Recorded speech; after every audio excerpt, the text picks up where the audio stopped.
نحمده ونصلي على رسوله الكريم اما بعد فاعوذ بالله من الشیطان الرجیم بسم اللہ الرحمن الرحیم اللہم صلی علی سیدنا و مولانا محمد وعلی آلہ وبارک وسلم۔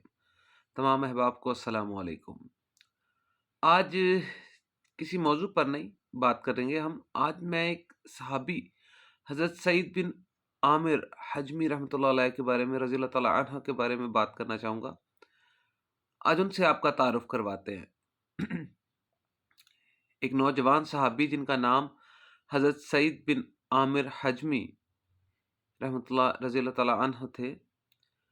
ان کی ابتدا کچھ اس طرح ہے کہ نوجوانی میں یہ ان ہزاروں لوگوں میں سے، ہزاروں انسانوں میں سے ایک تھے جو سرداران قریش کی دعوت پر مکہ سے باہر مقام تنعیم پر صحابی رسول حضرت خبیب بن عدی رضی اللہ تعالیٰ عنہ کے قتل کا تماشا دیکھنے کے لیے اکٹھے ہوئے تھے، جن کو کفار نے غداری سے گرفتار کیا تھا۔ وہ اپنی بھرپور جوانی اور پرجوش شباب کے بل پر مجمع کو دھکیلتے ہوئے، اس میں سے اپنے لیے رستہ بناتے ہوئے، ابو سفیان بن حرب اور صفوان بن امیہ جیسے رؤسا قریش کے پہلو بہ پہلو جا کھڑے ہوئے، جو اس مجمع میں نمایاں مقام پر کھڑے تھے۔ اسی طرح اسے اس بات کا موقع ملا کہ وہ قریش کے قیدی کو دیکھ سکے جو وہاں پابائے زنجیر لایا گیا تھا، جس کو قریش کی عورتیں، بچے اور جوان دھکیلتے ہوئے موت کے میدان کی طرف لا رہے تھے، تاکہ اسے قتل کر کے حضور اکرم صلی اللہ علیہ وسلم سے انتقام لے سکیں اور جنگ بدر میں مارے جانے والے اپنے اعزاء و اقربا کا بدلہ چکا سکیں۔ جب یہ زبردست ہجوم اپنے قیدی کو لیے ہوئے اس جگہ پر پہنچے جو اس کے قتل کے لیے بنائی گئی تھی، تو نوجوان حضرت سعید بن عامر، جو اس وقت مسلمان تو نہیں تھے ہوئے، لیکن وہ اس مجمع میں موجود تھے، اور ایک جگہ رک کر ہجوم کے درمیان سے حضرت خبیب کو دیکھنے لگے۔ انہوں نے دیکھا کہ حضرت خبیب کو تختہ دار کی طرف لے جایا جا رہا ہے۔ اس نے عورتوں اور بچوں کی چیخ و پکار اور شور و غل کے درمیان سے ابھرتی ہوئی حضرت خبیب کی وہ باوقار اور پرسکون آواز سنی جو اس کے پردہ سماعت سے ٹکرائی تھی: اگر تم چاہو تو مجھے قتل کر دو، لیکن پہلے مجھے 2 رکعت نماز پڑھنے کا موقع دے دو۔ پھر سعید نے دیکھا کہ خبیب رضی اللہ تعالیٰ عنہ بن عدی نے قبلہ رو کھڑے ہو کر 2 رکعتیں پڑھیں۔ آہ، سبحان اللہ، کیسی حسین اور کتنی مکمل تھی وہ 2 رکعت نماز۔ پھر اس نے دیکھا کہ حضرت خبیب رضی اللہ تعالیٰ عنہ نے زعماء قریش کو مخاطب کرتے ہوئے کہا: واللہ اگر مجھے یہ اندیشہ نہ ہوتا کہ تم میرے متعلق اس بدگمانی میں مبتلا ہو جاؤ گے کہ میں موت سے ڈر کر نماز کو طول دے رہا ہوں، تو میں لمبی اور اطمینان کے ساتھ نماز پڑھتا۔ پھر سعید نے بچشم سر اپنی قوم کے لوگوں کو دیکھا کہ وہ زندہ ہی حضرت خبیب رضی اللہ تعالیٰ عنہ کا مسلح کر رہے تھے۔ ان کے اعضائے جسم کو اللہ اکبر یکے بعد دیگرے کاٹ رہے تھے، اور ساتھ ہی ساتھ یہ بھی کہتے جاتے تھے: کیا تم یہ بات پسند کرو گے کہ اس وقت حضور اکرم صلی اللہ علیہ وآلہ وسلم نعوذ باللہ تمہاری جگہ یہاں ہوتے اور تم اس تکلیف سے نجات پا جاتے؟ اللہ اکبر۔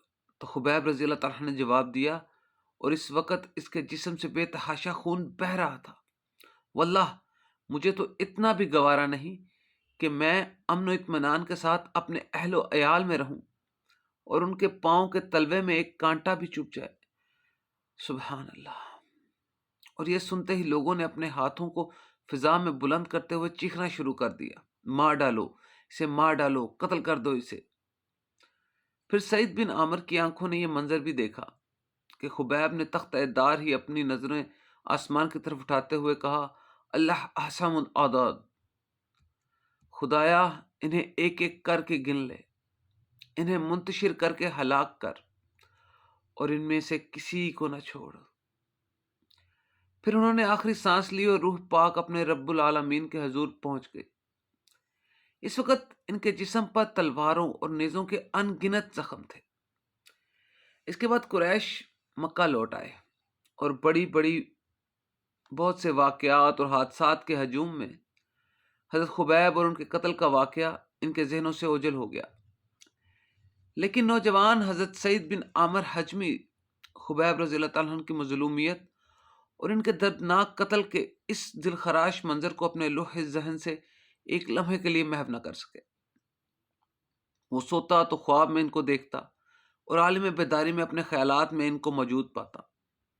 یہ منظر ہر وقت ان کی نگاہوں کے سامنے رہتا کہ کس طرح حضرت خبیب تختہ دار کے سامنے بڑے سکون اور اطمینان کے ساتھ کھڑے 2 رکعتیں ادا کر رہے تھے، اور اس کے پردہ سماعت سے ہر وقت ان کی وہ درد بھری آواز ٹکراتی رہتی جب وہ قریش کے لیے بد دعا کر رہے تھے، اور اس کو ہر وقت اس بات کا ڈر لگا رہتا کہ کہیں آسمان سے کوئی بجلی یا کوئی چٹان گر کر اسے ہلاک نہ کر دے۔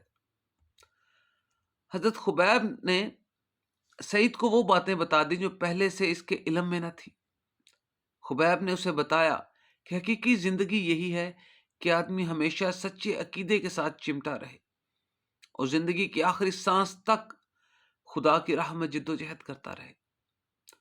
خبیب رضی اللہ تعالی عنہ نے سعید کو یہ بھی بتایا کہ امام راسخ کے لیے حیرت انگیز کارنامے انجام دیتا ہے اور اس سے کتنے ہی محیر العقول افعال ظہور پذیر ہوتے ہیں۔ خبیب نے حضرت سعید کو ایک اور بڑی اہم حقیقت سے آگاہ کیا کہ وہ شخص جس کے ساتھ اس سے اس طرح ٹوٹ کر محبت کرتے ہیں واقعی برحق ہے، رسول اور سچے نبی ہیں، اور اسے آسمانی مدد حاصل ہے۔ اور اس وقت اللہ تعالیٰ نے سعید بن عامر کے سینے کو اسلام کے لیے کھول دیا۔ وہ قریش کی ایک مجلس میں پہنچا اور وہاں کھڑے ہو کر اس نے قریش اور اس کے کالے کرتوتوں سے اپنی بے تعلقی اور نفرت اور ان کے معبودان باطل سے اپنی بیزاری اور برات اور اپنے دخول اسلام کا برملا اور کھلم کھلا اعلان کر دیا۔ اس کے بعد حضرت سعید بن عامر رضی اللہ تعالی عنہ ہجرت کر کے مدینہ چلے گئے اور مستقل طور پر انہوں نے رسول خدا صلی اللہ علیہ وآلہ وسلم کی صحبت اختیار کر لی اور غزوہ خیبر اور اس کے بعد کے تمام غزوات میں آپ کے ہم رکاب رہے۔ اور جب نبی کریم صلی اللہ علیہ وآلہ وسلم اپنے رب کے جوار رحمت میں منتقل ہو گئے تو حضرت سعید بن عامر رضی اللہ تعالی عنہ آپ کے دونوں خلفاء حضرت ابو بکر صدیق اور حضرت عمر فاروق رضی اللہ تعالی عنہ کے ہاتھ میں شمشیر برہنہ بن گئے۔ انہوں نے اپنے تمام جسمانی اور نفسیانی خواہشات کو خدا تعالیٰ کی مرضیات کے تابع کر کے اپنی زندگی کو اس مومن صادق کی زندگی کا نادر اور بے مثال نمونہ بنا کر پیش کیا، جس نے دنیوی عیش و عشرت کے عوض آخرت کی ابدی اور لافانی کامیابی اور وافر المرامی کا سودا کر لیا تھا۔ رسول اللہ صلی اللہ علیہ وسلم کے یہ دونوں جانشین ان کی نصیحتوں کو بہت غور توجہ سے سنتے اور ان کی باتوں پر پورا دھیان دیتے تھے۔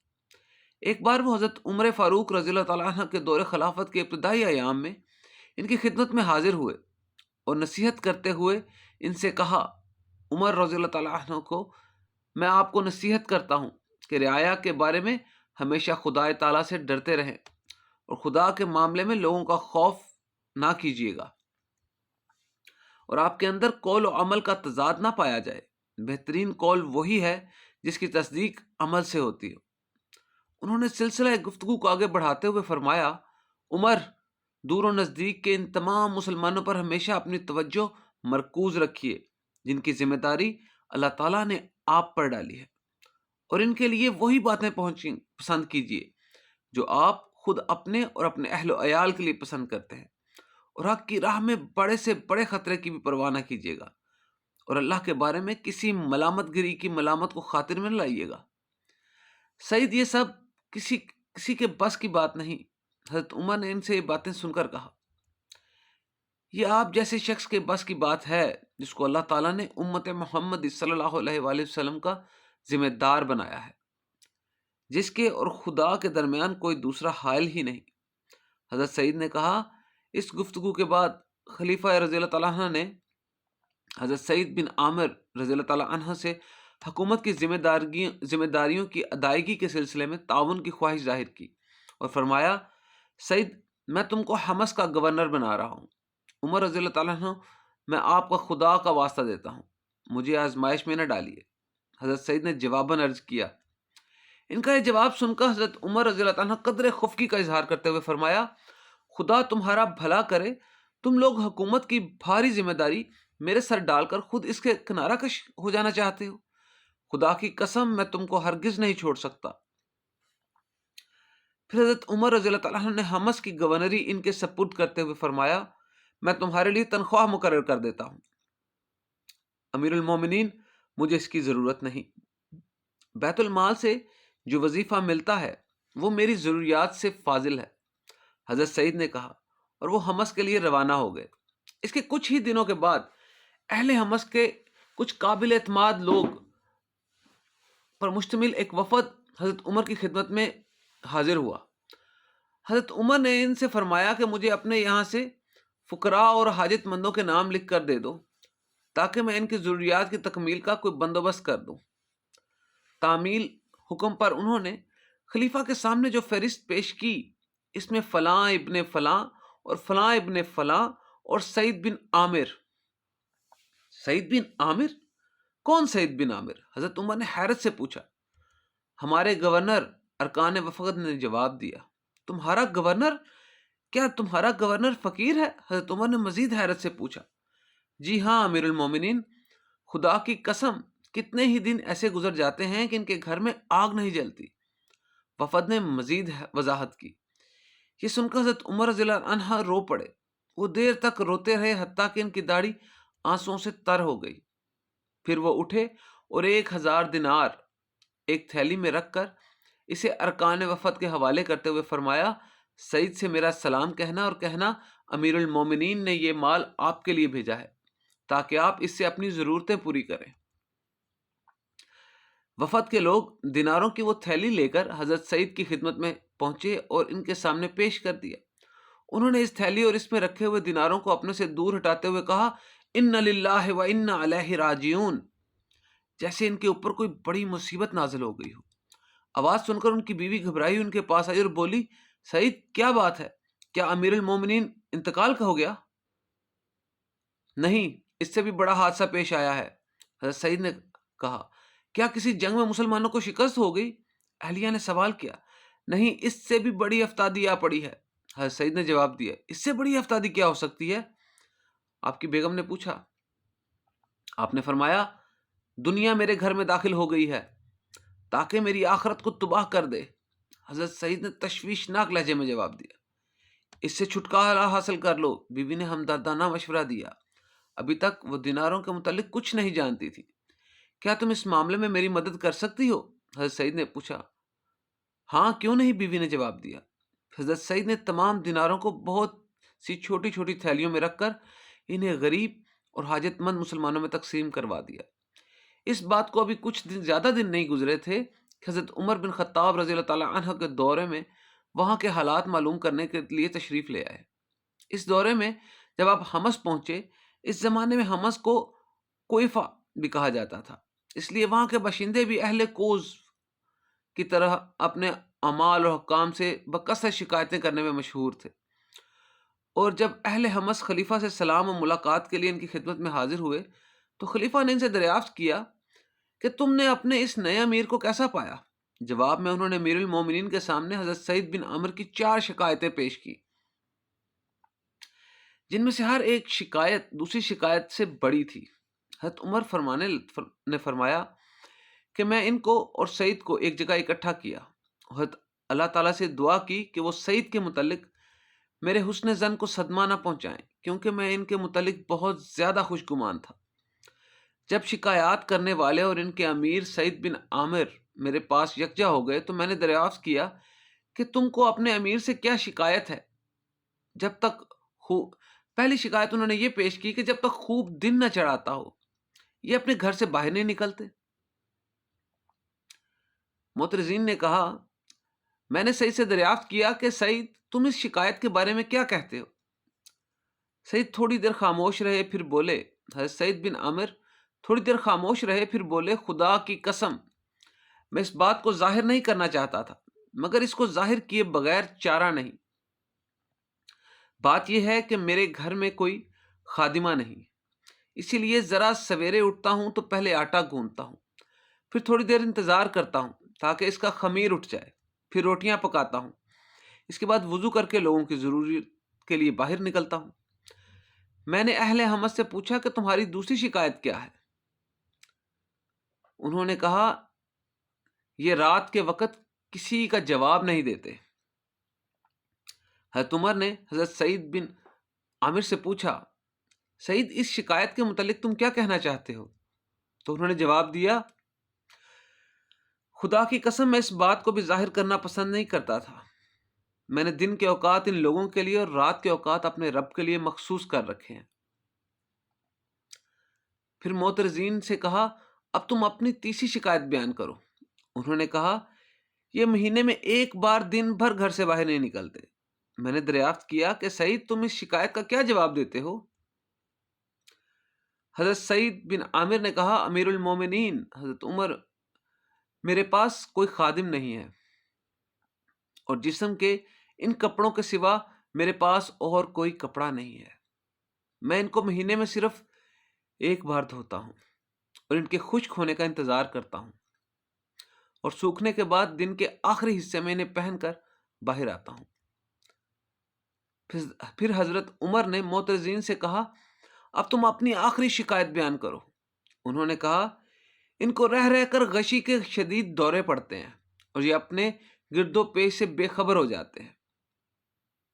حضرت عمر نے حضرت سعید بن عامر سے پوچھا، تمہارے پاس اس شکایت کا کیا جواب ہے؟ انہوں نے جواب دیا، میں خبیب بن عدی کے قتل کے وقت موقع پر موجود تھا اور اس وقت میں مشرک تھا۔ میں نے قریش کو دیکھا کہ وہ ان کے جسم کا ایک ایک عضو کاٹتے جاتے اور ساتھ ہی یہ کہتے جاتے کہ کیا تم یہ پسند کرتے ہو کہ آج تمہاری جگہ پر حضور اکرم صلی اللہ علیہ وآلہ وسلم ہوتے؟ نعوذ باللہ۔